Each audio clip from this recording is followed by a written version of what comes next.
Hey there, I'm Tracy Rigdon, and this is the Contrast Project Lounge podcast.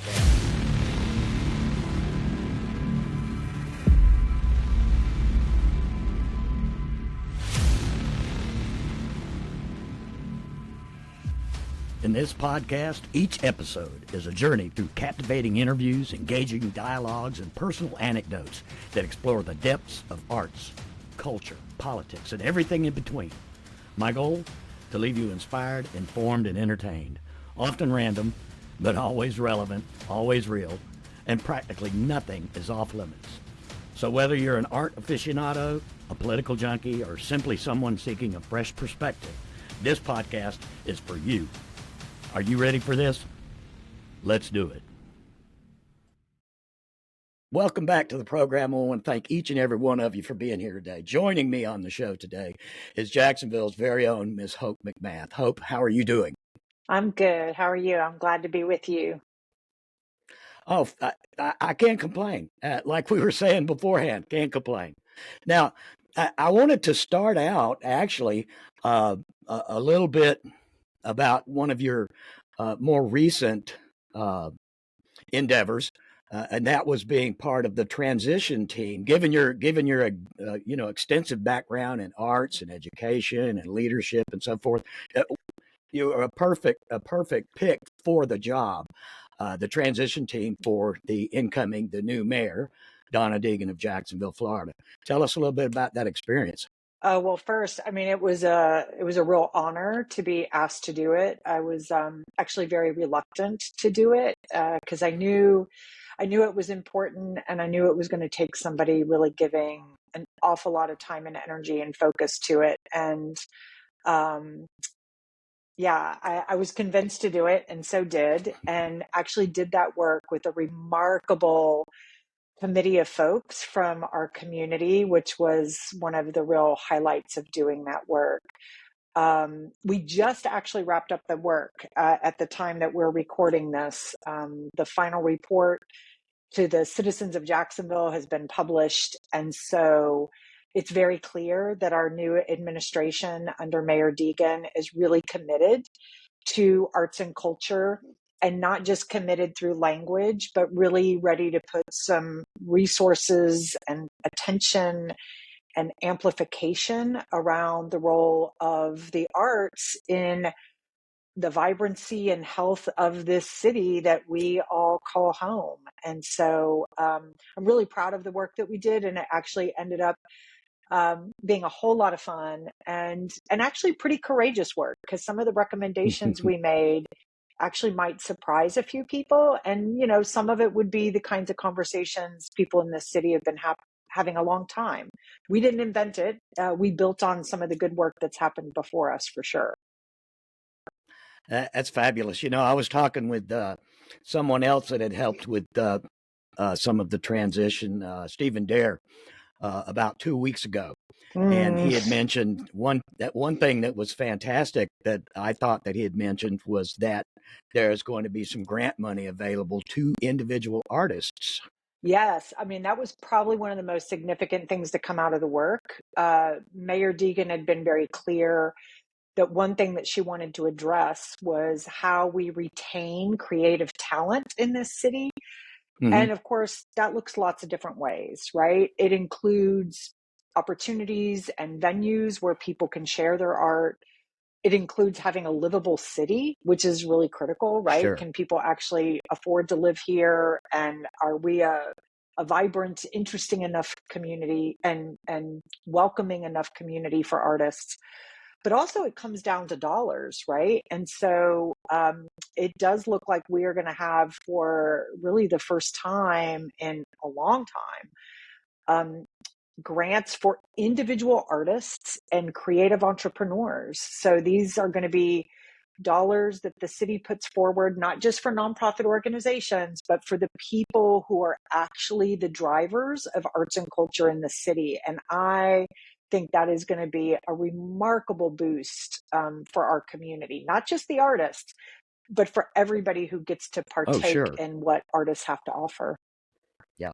And seeing as how it is a grants program, There's also going to be a learning curve for a lot of artists who may not be uh, familiar with the grants process, how to write for a grant proposal, that kind of thing. So I'm certain that there's going to be people in the community now that are going to be, helping these artists to get their grant proposal put together properly. I mean, we really have to do that, right? And we actually partnered the grant process with professional development for artists. And so I think we're going to see some individuals and some organizations step into that space. In my opinion, as somebody who has written hundreds of grants, Mm-hmm. received a few, reviewed thousands of them, the grant making process, I do not find an equitable process. It tends to be a process very separate from and outside the way we tend to talk about our work and the way we value our work, the way we communicate our work as creatives.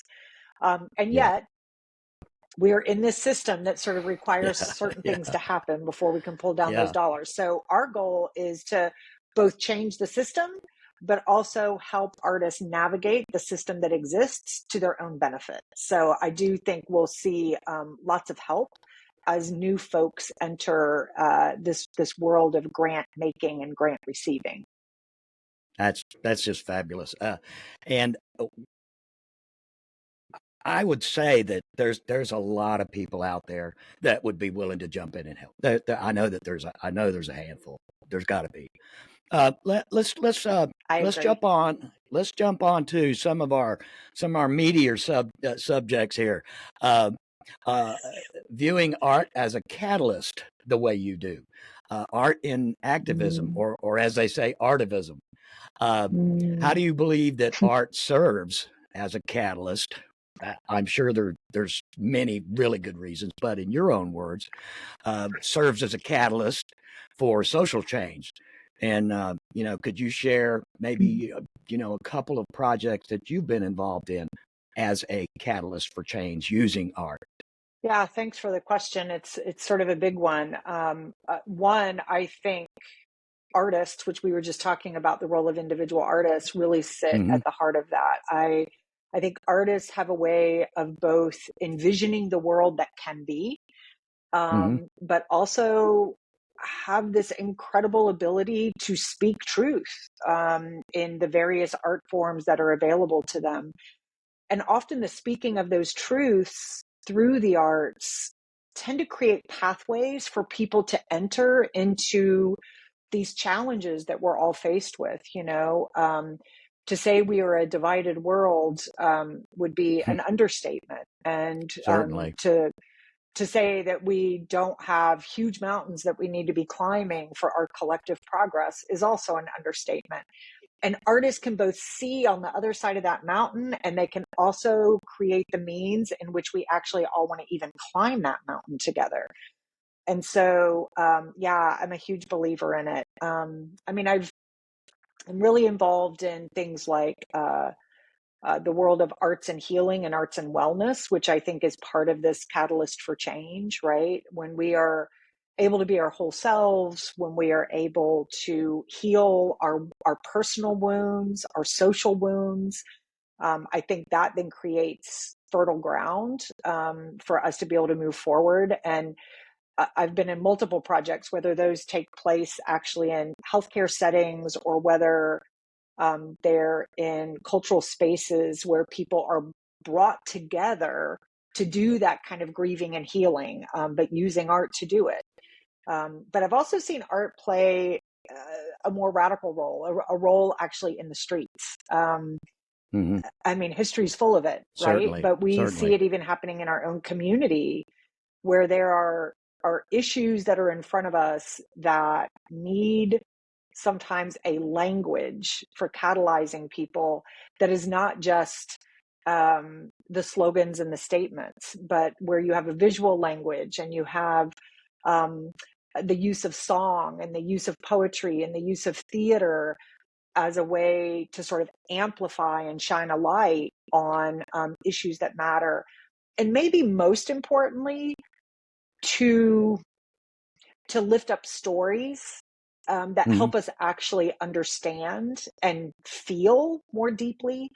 So I think the arts can educate, they can agitate, they can give us a new way of sort of seeing the world around us and seeing each other, right? So, I mean, there's just example after example, and I try to use my Sure. own art for that, and I do so with sort of limited impact. But for me, the making of art, uh, it's about giving voice, right? It's about giving Hmm. voice to who you are. It's also about giving voice to the things that seem to matter, and hoping that there are other people who want to sort of join their voices with ours, right? So it sort of sits at the heart of what I try to be, what I want to be. Yeah, and you mentioned, about the healing power of art and actually Mm-hmm. working in, medical spaces, doing that. Mm-hmm. Humanities in medicine, for instance, a program at Mayo Clinic. Tell us a little bit about that. Yeah, so I have this just amazing opportunity on almost a weekly basis to work as a facilitator with some remarkable people in the humanities and medicine program at Mayo Clinic. And most of the work that I do, or that we do through Yellow House in relation to that, is in caring for the caregivers. So it's really about doing creative, expressive workshops for doctors, for nurses, for spiritual care advisors, for residents, so doctors in training.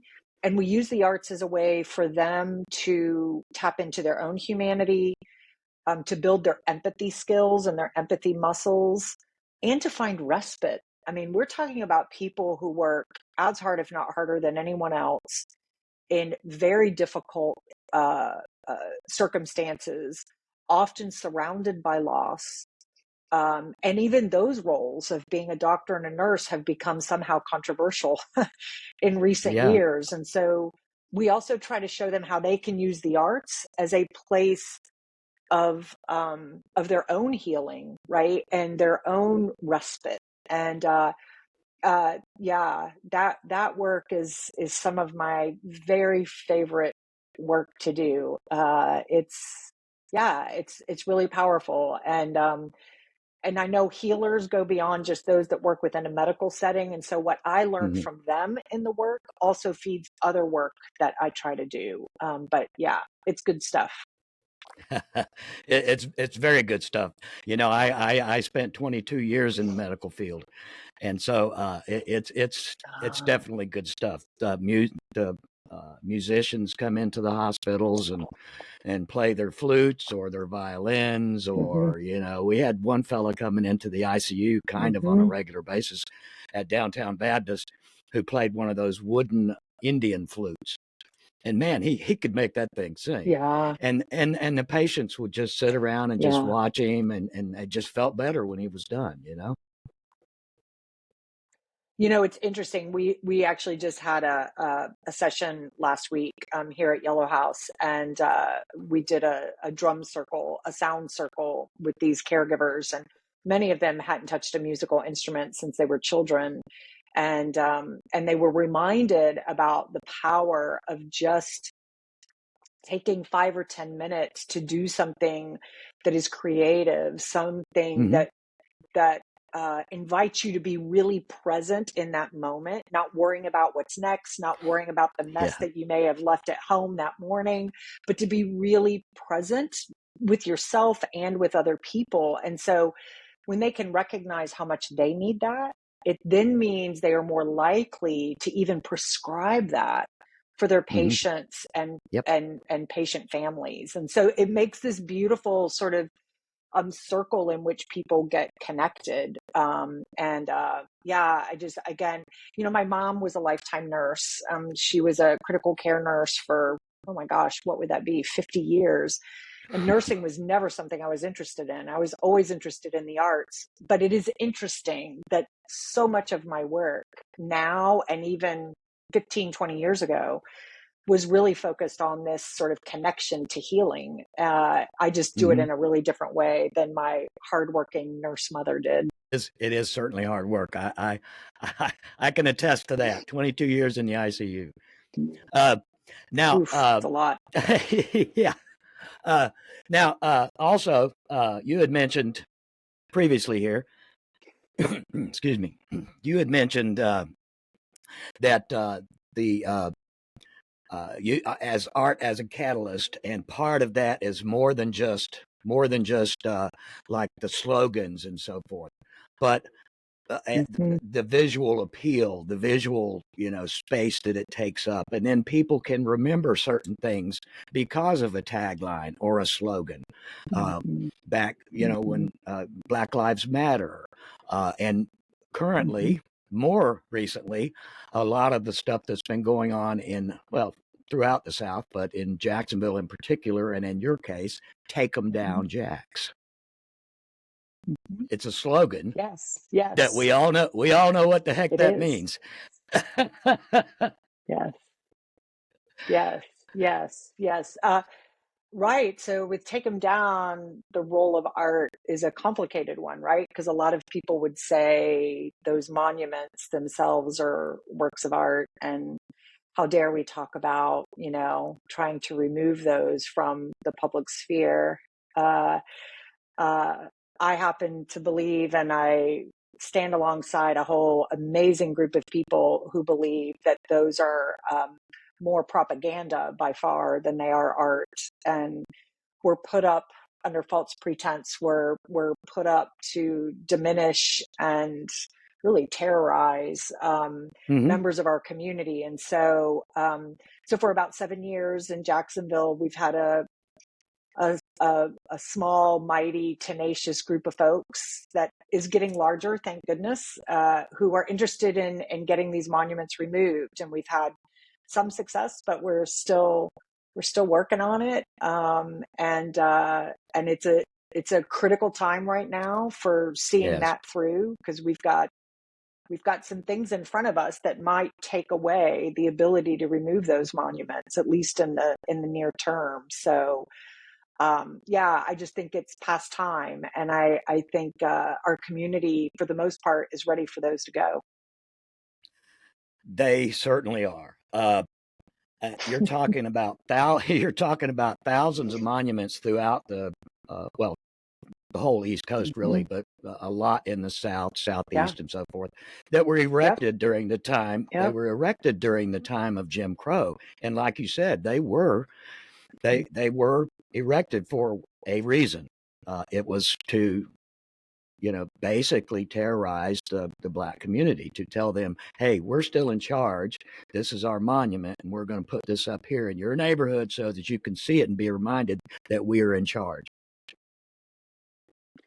That's right. And it was one of the most remarkable traditions of myth making, I think, that we've ever Sure. seen in this country. The Yeah. fact that groups like the Daughters of the Confederacy could say, Yeah. we're going to actually rewrite history and tell something that actually isn't true about the Civil War and isn't true about the era of enslavement and lynching and violence and rape against Hmm. black people on this land. And uh, taking these down is sort of is getting us back to the truth, right? And it's I find it remarkable that people will literally continue to defend keeping those monuments in Yeah. place, even once Yeah. they know. I mean, if you don't know, you don't know, right?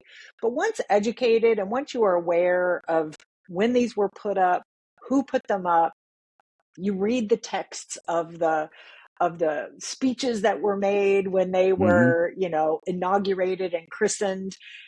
It's just so clear why they exist, and they just don't need to be there, especially in public spaces anymore. And some people will Right. say, put them in a museum, put them in some other space. I personally could care less what happens to it after it's out of the public space.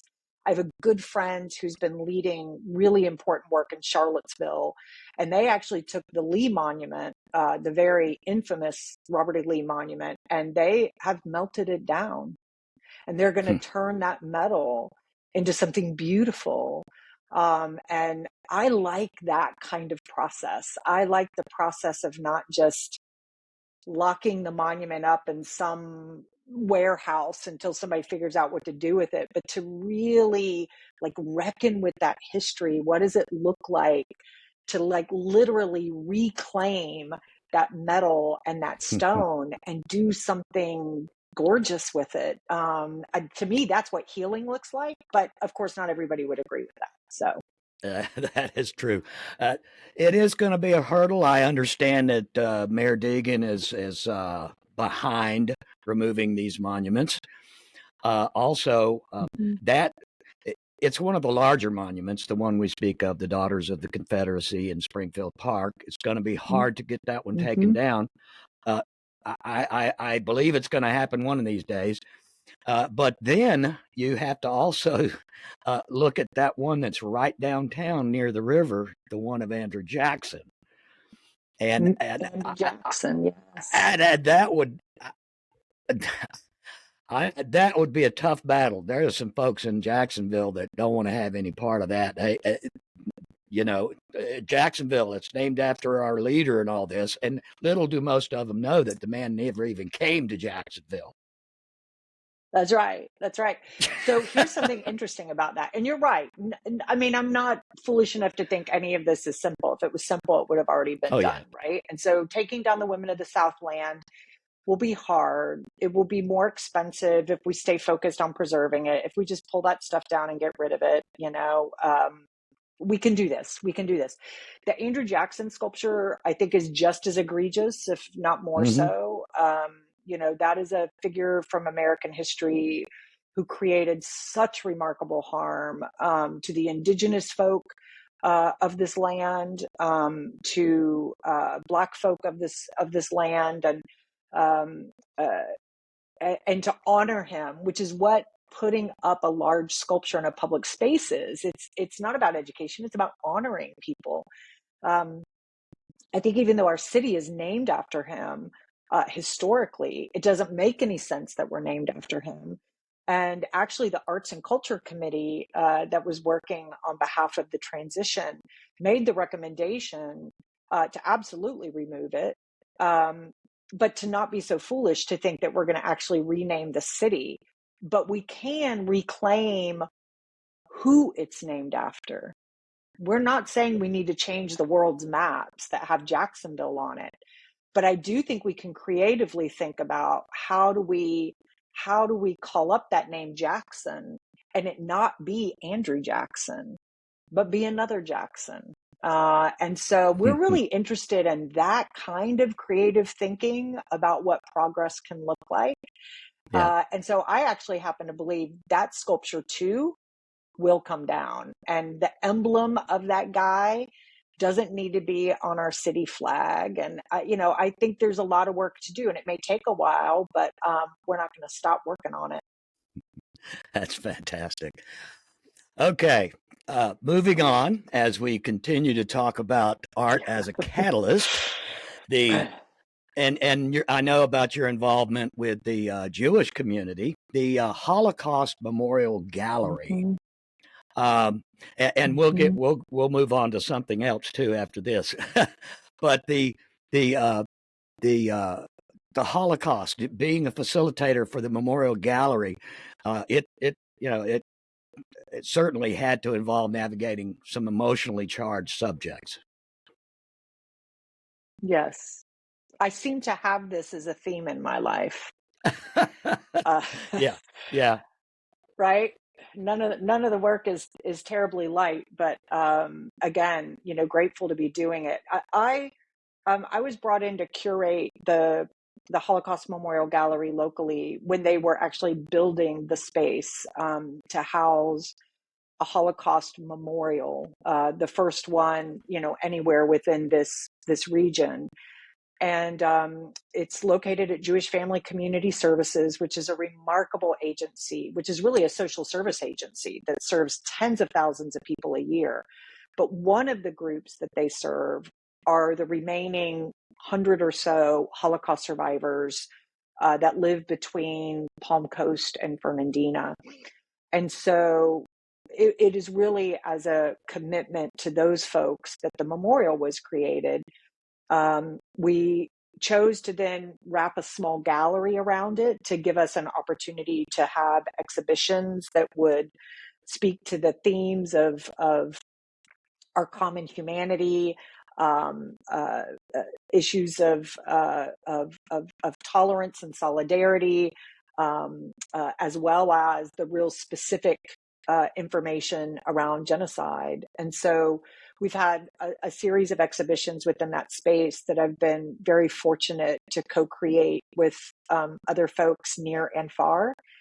And then through that gallery, we created a program to do Holocaust education, not just there, but also as a community outreach initiative. So we go to schools and community centers and faith-based organizations. I am not Jewish, so it's not my story to tell, but I do help facilitate first, second, and third gen Holocaust survivors to be able to share their stories. And it's been a profoundly moving experience. It's one where I've learned a lot, and it's been powerful, challenging. It's gripping. I tell you what, Hope. I got one last question for you. We're going to lighten this up a little bit. That's a heavy subject. Everybody I talk to about it has marked feelings about it, visible. The future of Yellow House. Looking ahead, what are your aspirations for Yellow House? I know you've thought about this, and how do you envision it, involving as a platform for art and social justice and a gathering space for people to learn and grow and be with each other, in this foreseeable future? So, sustaining Yellow House and being able to pour myself as fully as I can in Yellow House is, one of my primary goals in the coming year and years. Making it sustainable matters. And so that certainly needs and requires my time and attention. Luckily, we're small and we're scrappy and responsive, and it takes little to really do the work that we do.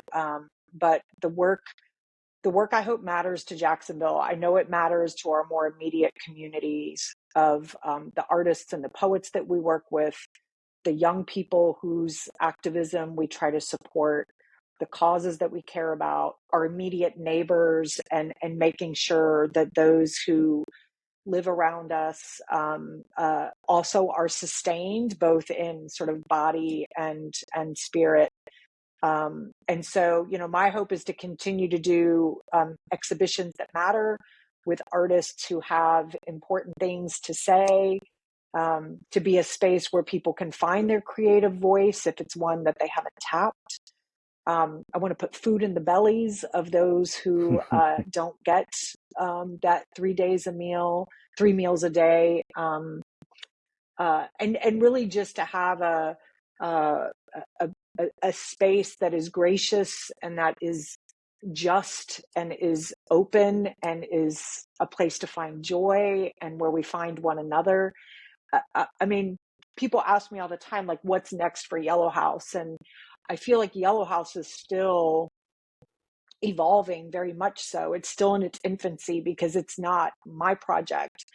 It's the community's project. I just am holding that space. And so it's something different almost every month. It's certainly different from year to year. And it's hard for me to predict, what that's gonna look like. I mean, I wish every small community in Jacksonville had its own version of a Yellow House, not that I would be involved in, but that could be owned by the neighborhood and programmed by the neighborhood, and where the meaning would be created by the people who live around it. But so I don't know. I just I've sort of humble desires in a way for Yellow House. I just want it to continue to be here, to be whatever it needs to be in the moment that it's needed, right? And so, yeah. So hopefully, if we were to have a conversation in a year, we would still be here responding and adapting and making some good trouble and creating lots of art.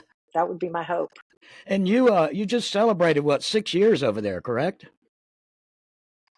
Yeah, we hit our 6-year mark, which feels really good. And isn't there something about 7 years that if you make it to 7 years, you're more likely to be able to keep rolling? There's some sort of benchmark, or maybe that's in a marriage. The 7-year itch means that it's going to all fall apart. I don't know, but yeah. So, but that I do not take that for granted that we've hit 6 years, because it's the first year was incredibly hard, and I was certain that we weren't going to make it.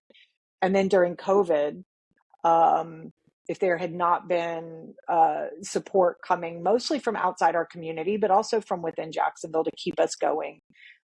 So I am very grateful that every time I open the door of this little yellow abode, I am really grateful that it's here, and that people want to be a part of it. It's super cool. It's super cool.